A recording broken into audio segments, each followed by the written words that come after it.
10 News and our parent company, EW Scripps, are teaming up with the National News Literacy Project, a national educational nonprofit, to help the next generation of news consumers learn the difference between credible information and misinformation in today's world. Now, this is all part of National News Literacy Week. A team from 10 News has worked with students from Carlsbad High School over the last 2 months, and our 10 News reporter Amanda Brandeis is here to tell us more about what they did. That's right. We worked with students in the Carlsbad High television class and produced a story together. We picked a topic important to both teens and adults: social media addiction. The students were involved in every part of the process, from recording the interviews, shooting video, as well as writing and editing the final story. They had full editorial control and got to see what's involved in professional, balanced journalism.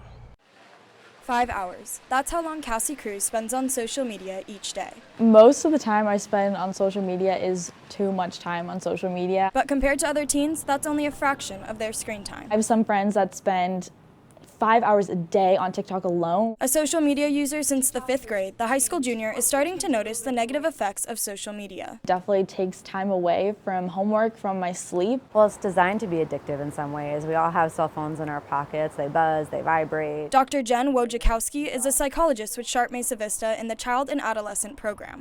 Social media dependence is a trend she's seeing in patients. The negative outcomes of overuse or addiction to technology or social media might be similar to what you'd see in a substance use disorder as well. Teens aren't the only ones glued to their phone, but for them, the damage could be more severe. What we know from adolescent brain development is that teens are more impulsive than adults, and they make decisions without fully thinking through the consequences of that. But there are steps parents can take to reduce the damage from excessive social media use. I think the biggest thing is to really set expectations and to understand if technology or social media use is interfering with what you hope for your child in their life. Cutting down screen time could allow teens to focus on the positive aspects of social media. It allows for a platform for people to share their ideas and memories and communicate with people that they may have lost a connection with. Students like Cassie are realizing 5 hours of screen time a day is too much, but know they have to find a healthy balance because social media is here to stay. Reporting for CHS-TV and ABC 10 News, I'm Maddie Ward. So what did it take to put this story together? A team from 10 News recorded the entire process of our work with the students. We're giving you a behind-the-scenes look at the guidance we provided these young journalists along the way. And throughout the process, we also learned some things from the students. There is a ton of news out there, but not all of it is accurate, so we're trying to talk to young people about how... This was a first for me, teaming up with high school students to put a story together. We didn't know how much broadcast experience the students had or what to expect. What grade are you two in? I'm a junior. I'm a senior. And you've been working in this class for a few years now? Yes, this is my 4th year in it, and I did 1 year at Calvary Middle School. First, we had to pick a topic. One idea was the clear winner. Now there's like Instagram, Snapchat, Twitter, TikTok. It's like, what's next? Social media use. It was an issue we could all relate to. Yeah, it's like almost pressure to like be checking all of them when you wake up and like, what did I miss? The students said social media is how younger generations are getting their news. One of the most important things we've learned in our journalism class is just not to spread any news that we're not 100% sure is correct. All right. So just to start off, could you just say your name, introduce yourself, your grade? Our first interview was in the Carlsbad High School studio. Do you think that's too much time on social media? I think most of the time I spend on social media is too much time on social media. I think we were impressed by the class equipment they used to put together a daily show. Do you feel like you could go a day cold turkey, no social media?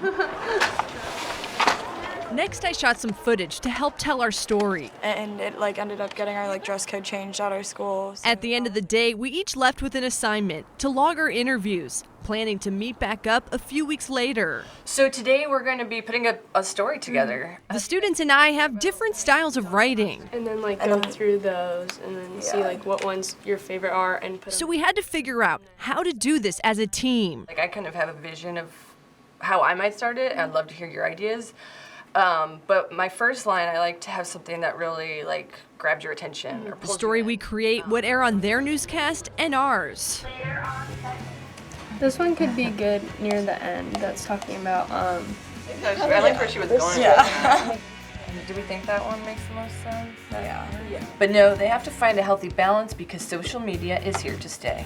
I like that. Yeah, sounds good. With the story written, it was time for the students to shoot their 10 News debut promos. reporting on a serious topic affecting all teens. For our final assignment, we would each edit our own version of the story, comparing our notes via Skype. Yeah, this whole process has honestly, I feel like, taught like both of us so much because producing stories, honestly. I mean, we do it every month, but it's different when you're in the pros.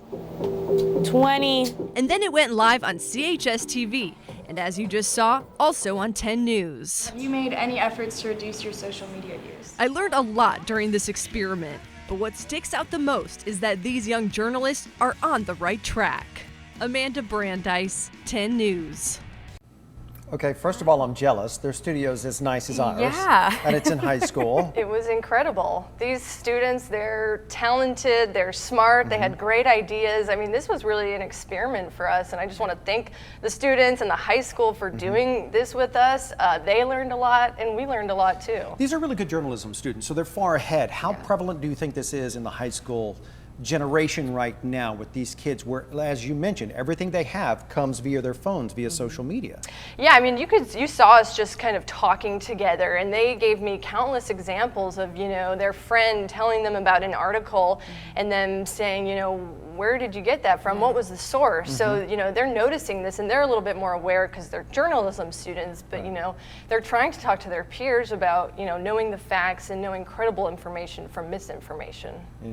They're out there telling them now. So thank you, Amanda. Thank you, Amanda. Really interesting to see. The News Literacy Project focuses on the need to be informed and not influenced, something the students say they're cautious about when learning to report. We're just really careful that we're getting all of our information from reliable sources and that when we're presenting it, we're not being biased toward one side or the other. And whether it be on TV or social media, opinions or misinformation is spread without the tools to figure out what is true and what is not. The Carlsbad students we worked with learned this firsthand in the journalism class. News can spread so fast, whether it's real or not, which can be good in some circumstances, but in others, if it's fake news, that can be really dangerous. You can learn more about National News Literacy Week and how those students created their story on the homepage of 10news.com. We also have a video taking you behind the scenes that you'll only see online.